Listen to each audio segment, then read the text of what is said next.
"A strange child," remarked old Roger Chillingworth. "It is easy to see the mother's part in her. Would it be beyond a philosopher's research, think ye, gentlemen, to analyze that child's nature, and from it make and mould to give a shrewd guess at the father? Nay, it would be sinful in such a question to follow the clue of profane philosophy," said Mr. Wilson.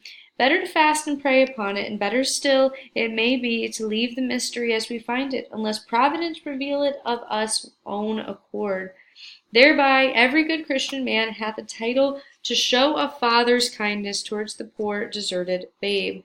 The affair being so satisfactorily concluded, Esther Prynne with Pearl departed from the house.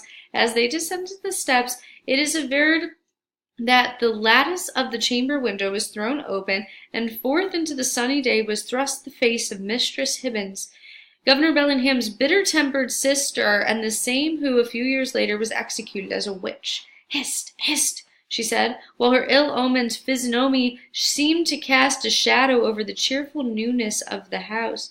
"Wilt thou go with us to-night? There will be a merry company in the forest, and I willingly promised the black man that comely Hester Prynne should make one."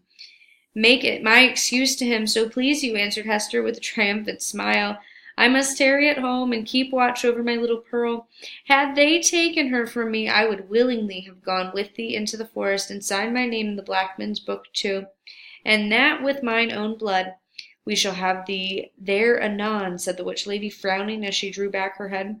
But here, if we suppose this interview betwixt Mistress Hibbins and Esther Prynne to be authentic and not a parable, was already an illustration of the young minister's argument against the sundering relation of the fallen mother to the offspring frailty. Even thus early had the child saved her from Satan's snare.